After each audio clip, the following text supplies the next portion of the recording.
एक राज्य में एक राजा हुआ करता था जो पूरे राज्य पर राज किया करता था।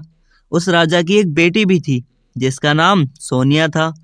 वह चांद को पाना चाहती थी और इसीलिए वह पूरी पूरी रात चांद को देखती रहती थी। एक दिन सोनिया अपने पिताजी यानी राजा से बोलती है, पिताजी पिताजी, मुझे चांद ला कर दो, मुझे चांद के साथ खेलना है, मुझे नहीं पता, मुझे चांद ला कर दो। सोनिया की ये बात सुनकर राजा तो बिल्कुल हैरान ही हो जाता है।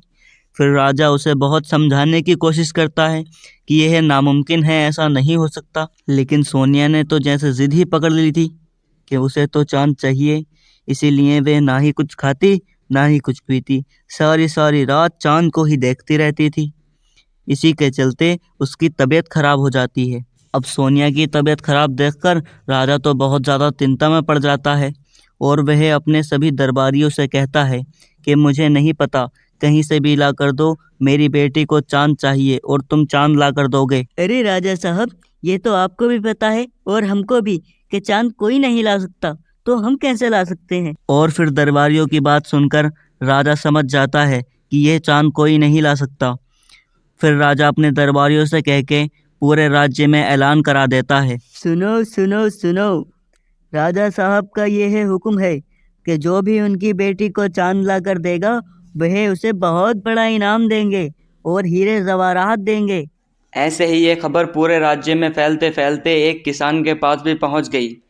उससे राजा की यह परेशानी देखी ना गई और वह राजा के पास पहुंच गया और जाकर राजा से बोला, महाराज, मैं राजकुमारी को चांद लाकर दे सकता हूँ, लेकिन उससे पहले मुझे यह पता करना होगा कि आखिरकार राजकुमारी को चांद चाहिए कितना बड़ा। यह कहकर किसान राजा से उसकी बेटी से मिलने की इच्छा प्रकट करने लगा और फिर राजा भी इस बात पर राजी हो जाता है। हाँ तो प्यारी राजकुमारी, बताओ मुझे कि चांद कितना बड़ा होता है। चांद मेरी एक अंगुली के बराबर है।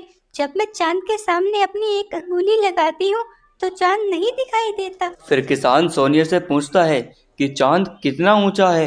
वो महल के पेड़ से थोड़ा ऊंचा है, क्योंकि जब भी मैं देखती हूँ तो वह पेड़ के ऊपर ही दिखाई देता है। अच्छा राजकुमारी, चांद दिखाई कैसा देता है। वो चमकीला है और चांदी की तरह चमकता है और बहुत ज्यादा प्यारा है, इसीलिए मैं उसे पाना चाहती हूँ। अच्छा चलो ठीक है, मैं कल ही वो तुम्हें चांद पेड़ पर चढ़कर तोड़ कर ला दूंगा, ठीक है। इतना बोलकर किसान वापस राजा के पास आता है और अपनी पूरी बात राजा को बताता है। अगले दिन किसान एक छोटा सा चांदी का चांद बनवाकर राजकुमारी के लिए ले आता है और राजकुमारी उसे देखकर बहुत ज़्यादा खुश होती हैं। राजकुमारी को खुश देखकर राजा भी बहुत ज़्यादा खुश था, लेकिन उसे एक परेशानी सता रही थी। वह सोच रहा था कि रात को जब वह चांद को निकलता हुआ देखेगी तो वह क्या समझेगी। इसी बात को राजा किसान के सामने रखता है। राजा की बात सुनकर किसान कहता है, मैं आपकी इस परेशानी को भी अभी हल किए देता हूँ। फिर किसान राजकुमारी के पास जाता है और उससे बड़े प्यार से बोलता है, राजकुमारी, जब किसी का दांत टूट जाता है तो उसका क्या होता है। उसका नया दांत निकल आता है। अच्छा तो राजकुमारी ये बताइए, क्या आपको पता है जब कोई चांद तोड़ लाता है तो क्या होता है। हाँ, उसकी जगह दूसरा चांद आ जाता है। अरे वाह, राजकुमारी को तो सब पता है। आइए अब मैं तुम्हें कुछ दिखा कर लाता हूँ। फिर किसान उसे नया चांद दिखाने ले जाता है और चांद देखकर राजकुमारी बोलती है, यह मेरे चांद से खूबसूरत नहीं है, जो मेरे पास चांद है वह सबसे ज्यादा खूबसूरत है।